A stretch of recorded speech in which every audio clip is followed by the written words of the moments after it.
दोस्तों, अगर मैं कहूं कि कुछ रास्ते सिर्फ मौत तक नहीं बल्कि उसके बाद भी जाते हैं, तो क्या आप यकीन करोगे?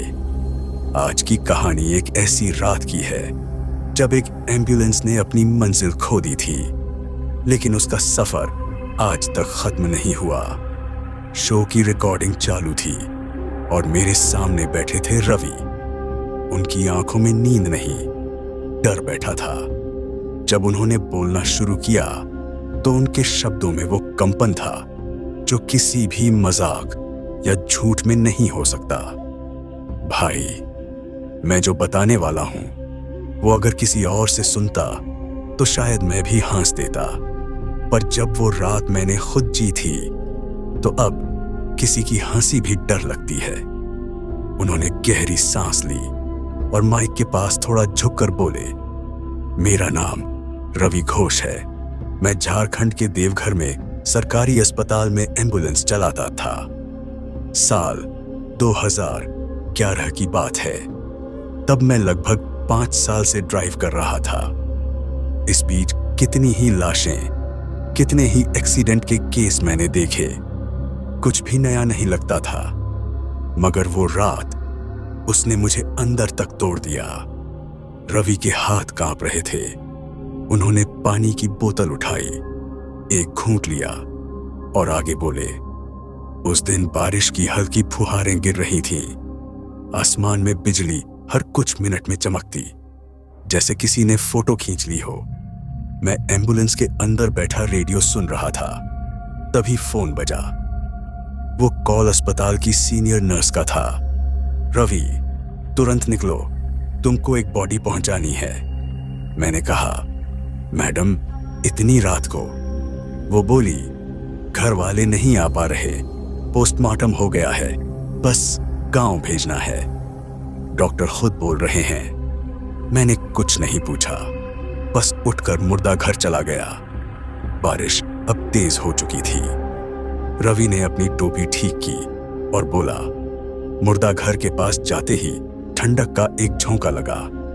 अजीब था, बारिश के बावजूद वहां की हवा किसी और वजह से ठंडी लग रही थी। वार्ड बॉय ने मुझे देखा और बोला, जल्दी करो रवि, डॉक्टर साहब नीचे इंतजार कर रहे हैं। मैंने ट्रॉली में पड़ी लाश देखी। वो किसी बूढ़े आदमी की थी, उम्र करीब 60 के आसपास।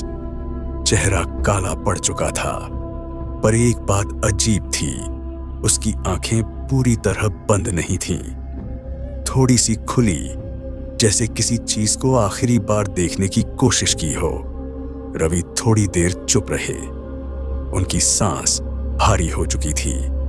फिर बोले, मैंने स्ट्रेचर को उठाकर एम्बुलेंस के पीछे लादा। वार्ड बॉय ने मदद की। कहां ले जाना है? मैंने पूछा।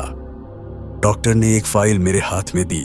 धनवार गांव, रोड से अंदर खेतों के बीच एक छोटा रास्ता है, वही। मैंने नक्शा देखा। वहां तक पहुंचने में लगभग 2 घंटे लगते। उस वक्त रात के करीब 11 बज चुके थे। मैंने इंजन चालू किया और निकल पड़ा। बारिश अब थम चुकी थी, लेकिन आसमान में बादल अब भी गरज रहे थे। सड़क पर बस टायरों की छप छप और इंजन की सुर्रे। हुर्रा सुनाई दे रही थी। रवि बोले, शहर से बाहर निकलते ही सब कुछ शांत हो गया। बस अंधेरा था और कभी कभी सड़क के किनारे से गुजरते कुत्ते या गाय की परछाई। रेडियो में पुराना गाना चल रहा था, कहीं दूर जब दिन ढल जाए। मैं खुद मुस्कुराया। कितनी बार चला हूं इस रास्ते से, आज भी वही सन्नाटा। लेकिन वो सन्नाटा ज्यादा देर शांत नहीं रहा। उन्होंने दोनों हाथ आपस में मसलते हुए कहा, करीब आधा घंटा हुआ होगा। मैं हाईवे पर था। सामने का रास्ता एकदम साफ दिख रहा था। अचानक हेडलाइट के बीचों बीच एक आकृति दिखी। एक औरत सफेद साड़ी में, बाल भीगे हुए, सड़क के बीच खड़ी। पहले तो लगा कोई एक्सीडेंट हुआ होगा। मैंने झटके से ब्रेक मारा। एम्बुलेंस रुकी तो गड़गड़ाहट की आवाज आई। मैंने देखा वो औरत हिल नहीं रही थी, बस खड़ी थी मेरे सामने। मैंने हॉर्न बजाया, कोई रिएक्शन नहीं।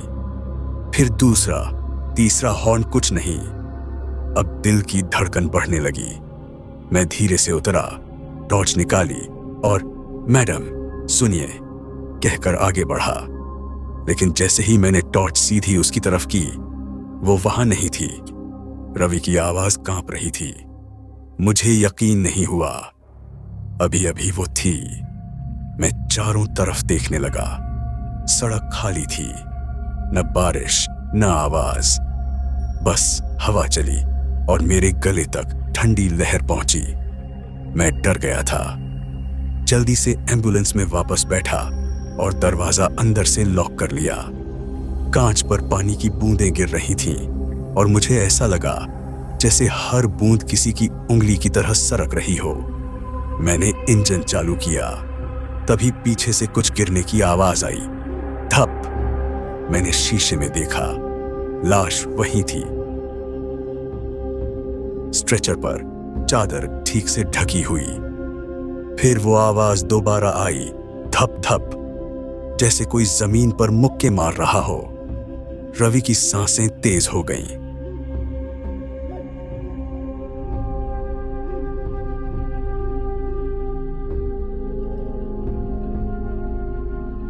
उन्होंने अपने बालों में हाथ फिराया।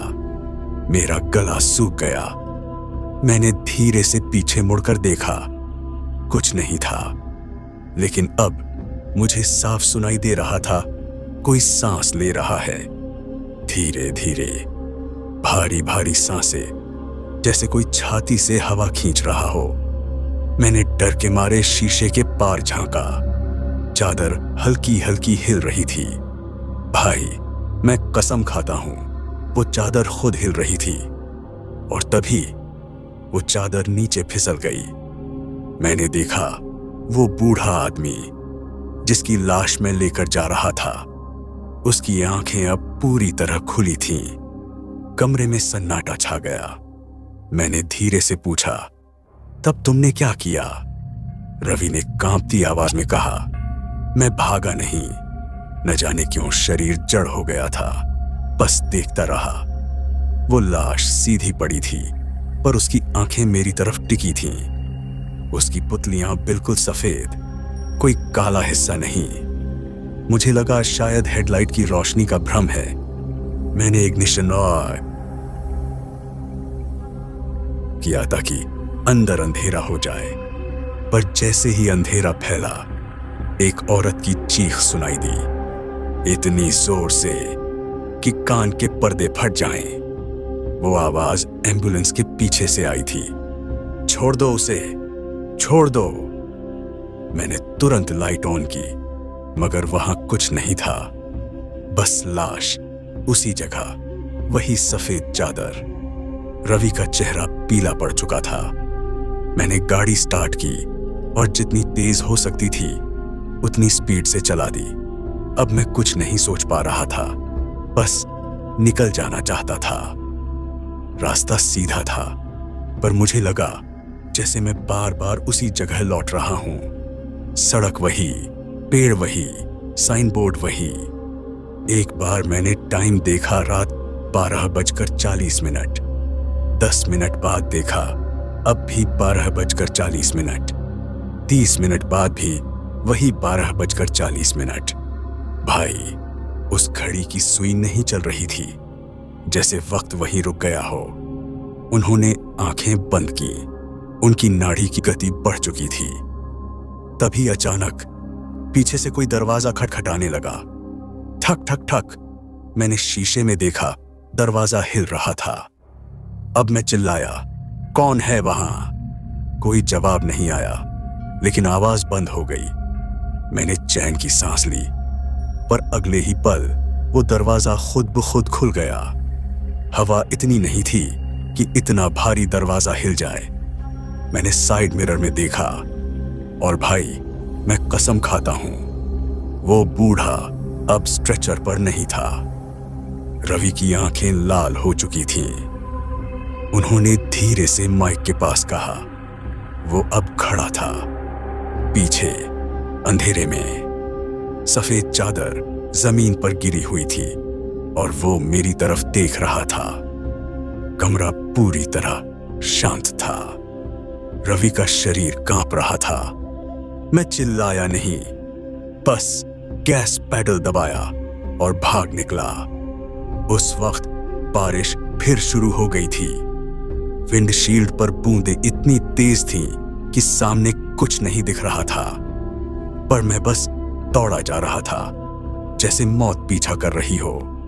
और तभी रवि रुक गए। उन्होंने मेरी तरफ देखा और बोला, उस वक्त मुझे नहीं पता था कि मैं जिस रास्ते पर था वो रास्ता 5 साल से बंद था, क्योंकि उसी सड़क पर एक बार एम्बुलेंस पलट गई थी और उसमें एक बूढ़ा आदमी और एक औरत जलकर मर गए थे।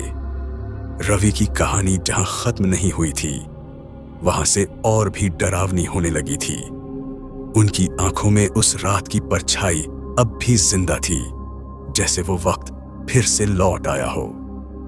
उन्होंने गहरी सांस ली और बोले, जब मुझे एहसास हुआ कि वो सड़क 5 साल से बंद है, तो मेरी रूह कांप गई, क्योंकि मैं जिस रास्ते से जा रहा था वो अब किसी भी नक्शे में नहीं दिखता। वो रास्ता जिस पर 5 साल पहले एक एम्बुलेंस पलटी थी और उसमें आग लग गई थी। उन्होंने अपनी आवाज धीमी की और उस हादसे में जो 2 लोग मरे थे, उनमें से एक बूढ़ा मरीज था और एक औरत जो उस मरीज की बेटी थी। कमरे में ठंडक सी छा गई। मैं समझ नहीं पा रहा था कि मैं वहां कैसे पहुंच गया। मैंने मोबाइल उठाया, नेटवर्क नहीं। रेडियो चालू किया, सिर्फ एक आवाज आ रही थी, वो लौट आए हैं, वो लौट आए हैं। भाई, मैं कसम खाता हूं, वो किसी इंसान की आवाज नहीं थी, जैसे 2 लोगों की आवाज एक साथ बोल रही हो। रवि ने कहा कि उन्होंने तुरंत रेडियो बंद किया। अब उनके कानों में बस इंजन की घर-घर और अपने दिल की धड़कन थी। मैंने सोचा शायद मैं गलत दिशा में निकल गया हूं, तो मैंने एम्बुलेंस मोड़ने की कोशिश की, पर स्टीयरिंग जैसे जाम हो गया। मैंने दोनों हाथों से जोर लगाया, पर वो घूम ही नहीं रहा था। फिर मैंने देखा, सामने सड़क नहीं, खेत थे। एम्बुलेंस खुद ब खुद दाईं तरफ मुड़ने लगी। मैंने पैर ब्रेक पर रखा, पर ब्रेक भी काम नहीं कर रहा था। अब तो मुझे लगने लगा कि ये गाड़ी कोई मशीन नहीं रही, ये किसी और के काबू में है। उनकी आंखें चौड़ी थीं, जैसे वो उस रात को फिर जी रहे हों। थोड़ी देर बाद दूर कहीं रोशनी दिखी। मैंने सोचा शायद कोई घर है, लेकिन जैसे जैसे एम्बुलेंस पास पहुंची, मुझे समझ आया वो घर नहीं, एक टूटी हुई झोपड़ी थी। दीवारें अधजली, छत आधी गिरी हुई और दरवाजे पर राख जमी हुई। और सबसे अजीब बात, वहां से धुआं उठ रहा था, जैसे अभी अभी कुछ जला हो। रवि बोले, मैं डर के मारे पसीने पसीने हो गया। मैंने सोचा रुकता ही नहीं हूं, बस सीधा निकल जाता हूं। पर जैसे ही मैंने गियर बदला, किसी ने कांच पर ठकमा पर सऊदी की आवाज मारी। मैंने डरते हुए साइड मिरर में देखा, वो औरत थी, वही सफेद साड़ी वाली। उसका चेहरा अब दिख रहा था, आंखें लाल, होंठों से खून बह रहा था और उसके गाल जल चुके थे। वो मुस्कुरा रही थी। मैंने जितनी जोर से हो सकता था हॉर्न बजाया, पर हॉर्न की आवाज नहीं आई, बल्कि उसी औरत की आवाज आई, क्यों ले जा रहे हो मेरे बाप को? वो कहीं नहीं जाएगा। रवि की सांस रुक गई। भाई, मैं पागल हो गया था उस वक्त। मैंने चिल्लाकर कहा, ये डेड बॉडी मुझे अस्पताल ने दी है। पर मेरी आवाज भी एम्बुलेंस की दीवारों में गुम हो गई। सिर्फ वही एक आवाज गूंज रही थी, क्यों ले जा रहे हो मेरे बाप को। फिर अचानक वो गायब हो गई। मैंने राहत की सांस ली, लेकिन तभी पीछे का दरवाजा अपने आप खुल गया और एम्बुलेंस के अंदर से धुआं निकलने लगा। उन्होंने आंखें बंद कर ली। शायद वो दृश्य अब भी उन्हें डराता था। भाई, उस धुएं में मुझे साफ दिखा, वो बूढ़ा आदमी अब सीधा बैठा था। वो जिंदा था, या शायद मरकर भी जिंदा। मैंने धीरे से पूछा, उसने कुछ कहा तुमसे? रवि की आंखें भर आईं। उसने धीरे से सिर उठाया और कहा, मुझे वहां नहीं जाना था। तुम गलत रास्ते पर आ गए हो, अब वापस नहीं जा पाओगे। उसकी आवाज ठंडी थी, लेकिन शब्द जैसे शरीर में चुभ गए। मुझे लगा मैं वहीं मर जाऊंगा। मैंने गाड़ी की स्पीड और बढ़ा दी। अब सड़क दिखाई नहीं दे रही थी, सिर्फ धुंध। लेकिन वो दोनों आवाजें बूढ़े की और उसकी बेटी की मेरे आसपास गूंज रही थी, कभी दाएं कान में, कभी बाएं। वो लौटा नहीं, वो लौटा नहीं। मैं चिल्लाया, चुप रहो, पर आवाज और तेज हो गई। रवि ने अपने गले पर हाथ रखा, जैसे किसी ने पकड़ लिया हो। भाई, उस वक्त मुझे लगा किसी ने सच में मेरा गला पकड़ लिया है। मैंने रियर व्यू मिरर में देखा, पीछे वही बूढ़ा खड़ा था। उसकी आंखें मेरी गर्दन पर टिकी थी। मैंने ब्रेक मारा, एम्बुलेंस घूमी और धड़ाम से सड़क किनारे गड्ढे में गिर गई। सब कुछ काला हो गया। कमरे में कुछ सेकंड की चुप्पी छा गई। सिर्फ घड़ी की टिक टिक सुनाई दे रही थी। रवि ने धीमी आवाज में कहा, जब होश आया तो मैं अस्पताल के बेड पर था। डॉक्टर बोले, तू किस्मत वाला है रवि, गाड़ी पलट गई थी लेकिन तू बच गया। मैंने पूछा, गाड़ी कहाँ है? उन्होंने कहा, जली पड़ी मिली। मैंने कहा, लाश का क्या हुआ? वो बोले, कौन सी लाश? मैंने कहा, जो मैं लेकर जा रहा था। डॉक्टर थोड़ी देर चुप रहे, फिर बोले, रवि, उस रात तू किसी लाश के साथ नहीं था, एम्बुलेंस खाली थी।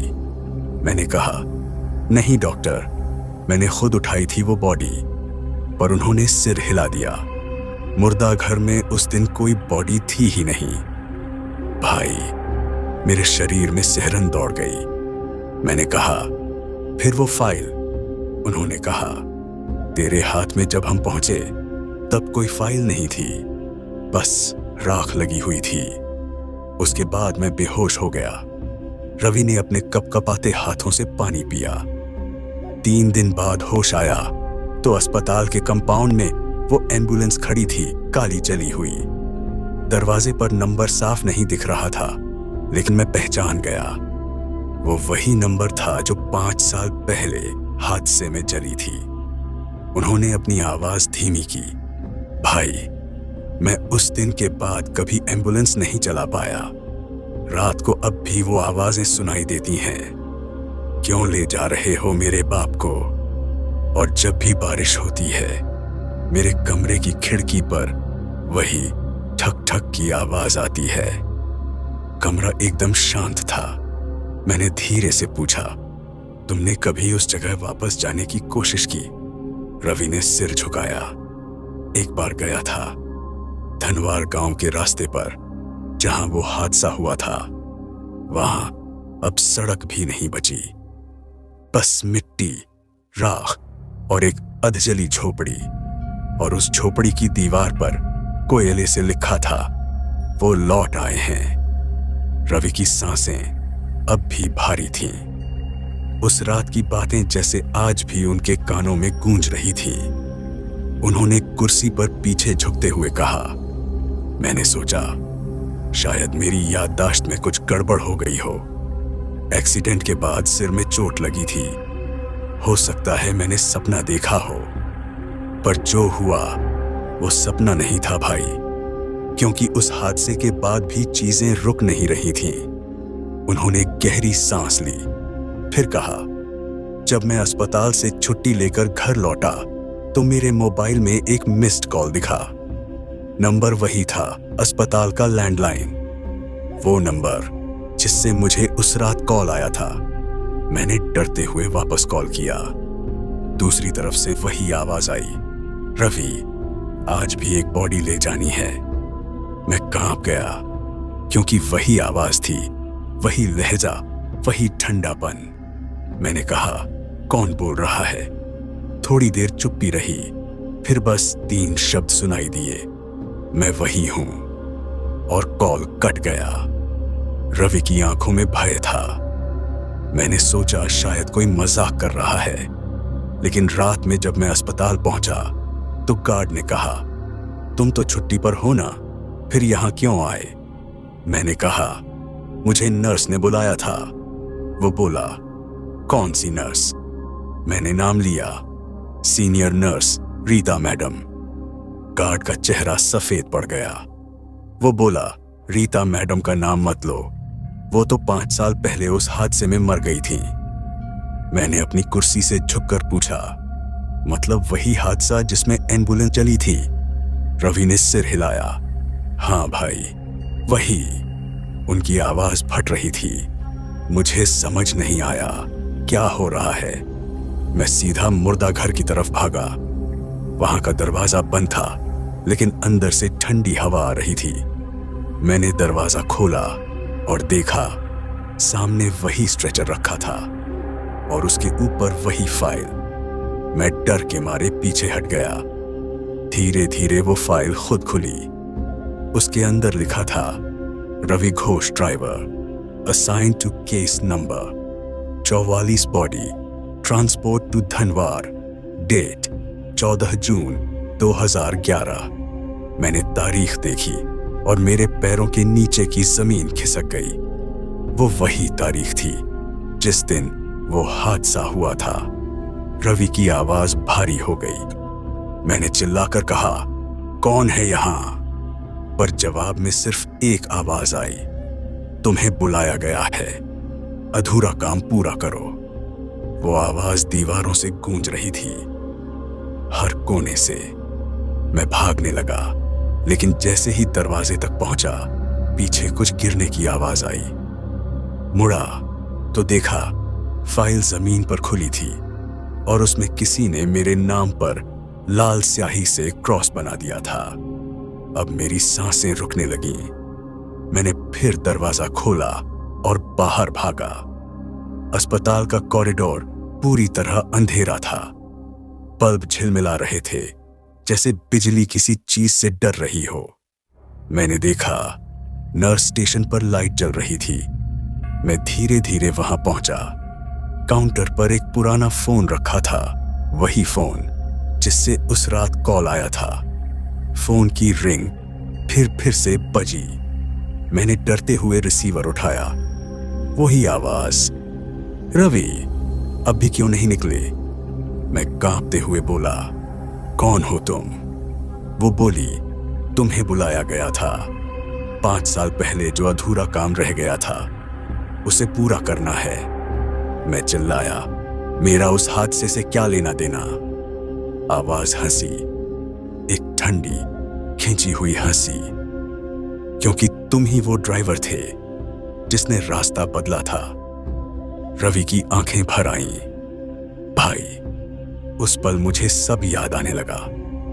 5 साल पहले एक एम्बुलेंस पलटी थी। ड्राइवर नशे में था। उसने हाईवे छोड़कर शॉर्टकट लिया था और उसी शॉर्टकट पर हादसा हुआ। ड्राइवर की लाश नहीं मिली थी। मैंने धीरे से पूछा, तो क्या तुम वही ड्राइवर थे? रवि की नजरें फर्श पर टिक गईं। कुछ सेकंड तक उन्होंने कुछ नहीं कहा, फिर बहुत धीमी आवाज में बोले, शायद हाँ या शायद नहीं।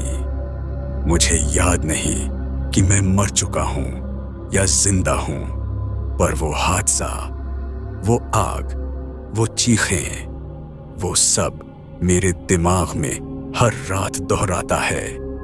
और अब हर साल 14 जून की रात को मुझे वही कॉल आता है वही आवाज, वही हुक्म, एक बॉडी ले जानी है, धनवार। उनकी आवाज कांप रही थी।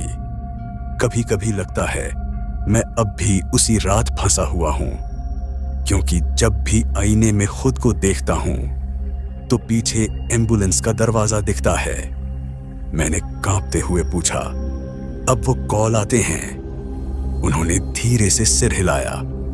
हाँ, हर साल, और इस बार भी आएगा, पर अब मैं नहीं जाऊंगा। उन्होंने मोबाइल निकाला।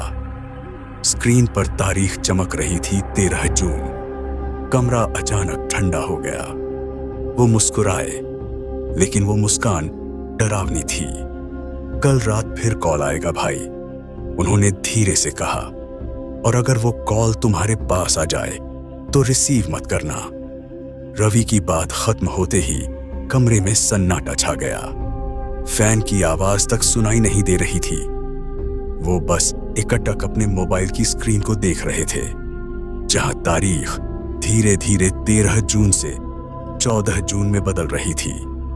रात के 12 बजे वक्त आ गया, उन्होंने धीरे से कहा, और माइक के पास झुक। कॉय, हर साल इसी वक्त कॉल आता है, और इस बार मैं देखना चाहता हूं कि आखिर ये कॉल करता कौन है। उनकी उंगलियां कांप रही थीं। मोबाइल टेबल पर रखा था। अंधेरे में उसकी स्क्रीन हल्की नीली चमक दे रही थी। 12:03। कोई कॉल नहीं। 12:04। अब भी कुछ नहीं। 12:05। अचानक फोन वाइब्रेट करने लगा। रवि का चेहरा सफेद पड़ गया। नंबर वही अस्पताल का लैंडलाइन। उन्होंने मेरी तरफ देखा। तुम सुनना चाहोगे? मैंने धीरे से सिर हिलाया। उन्होंने स्पीकर ऑन किया और कॉल रिसीव किया। हेलो, रवि ने कहा। कुछ सेकंड तक कोई जवाब नहीं आया। फिर लाइन से वही ठंडी थरथराती हुई आवाज आई, रवि, बॉडी ले जानी है। उसके बाद गूंजती हुई चीख, धनवार। रवि ने कांपते हुए मोबाइल टेबल पर फेंक दिया। स्पीकर से अब सिर्फ श की आवाज आ रही थी, जैसे किसी ने फोन को हवा में पकड़ रखा हो। फिर अचानक वो आवाज बदल गई। अब वो महिला की नहीं, किसी और की थी। भारी, घुटी हुई, जैसे किसी ने राख निगल ली हो। इस बार काम अधूरा नहीं रहना चाहिए। और कॉल कट गया। मैं और रवि दोनों कुछ सेकंड तक खामोश रहे।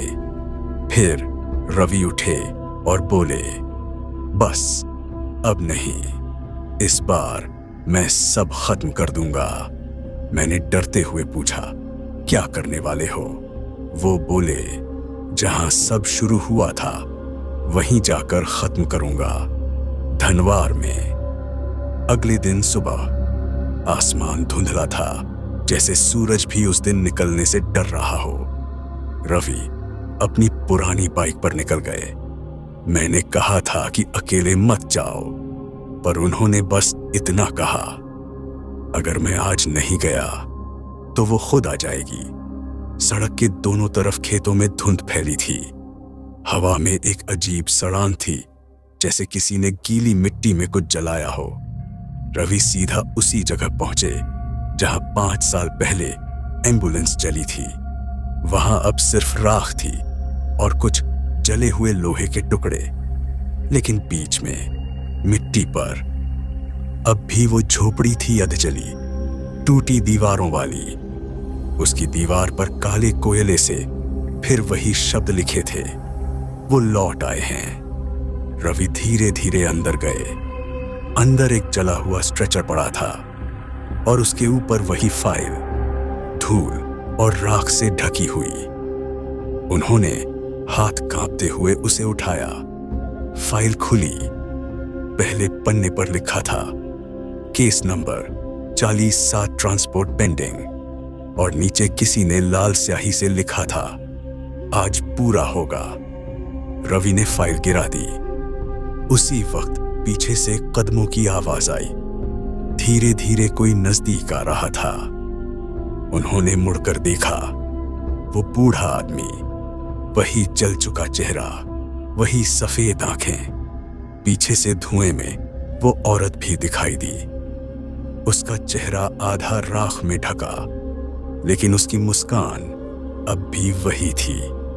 वो बोली, कितनी बार कहा था, रास्ता मत बदलो।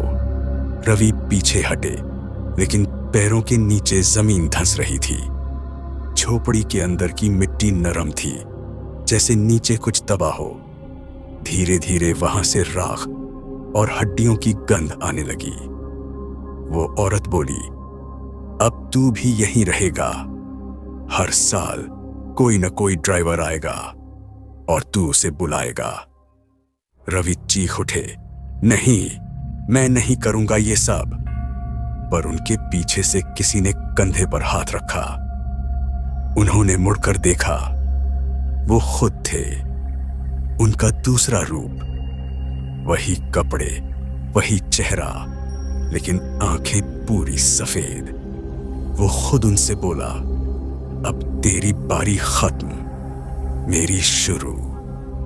अगले ही पल सब कुछ धुएं में डूब गया। 3 दिन बाद देवघर पुलिस ने रिपोर्ट दर्ज की। पुराने धनवार रोड पर एक बाइक और आदमी का जलता हुआ शव मिला। कोई पहचान नहीं मिली, लेकिन राख के पास पड़ी फाइल पर नाम लिखा था, रवि घोष ड्राइवर। अस्पताल में वही पुराना लैंडलाइन फोन अब भी रखा है। नर्स कहती हैं, कई सालों से वो लाइन बंद है, फिर भी हर साल 14 जून की आधी रात फोन अपने आप बजता है और दूसरी तरफ से वही आवाज आती है, बॉडी ले जानी है, धनवार। और सबसे डरावनी बात, पिछले साल उस नंबर पर कॉल उठाने वाला न तो रवि था, न कोई नर्स, बल्कि अस्पताल में नया ड्राइवर, जिसका नाम था रोहित घोष, और वो रवि का छोटा भाई था। कहानी खत्म नहीं हुई, क्योंकि आज भी देवघर अस्पताल की एम्बुलेंस नंबर JH072147 रात के 12 बजे खुद ब खुद स्टार्ट होती है और धनवार की ओर निकल जाती है, बिना ड्राइवर के। तो दोस्तों, क्या आपको भी लगता है कि कुछ रास्ते वाकई कभी खत्म नहीं होते? अगर हाँ, तो कमेंट में बताना कि क्या आपने कभी किसी एम्बुलेंस की सायरन रात के सन्नाटे में अकेले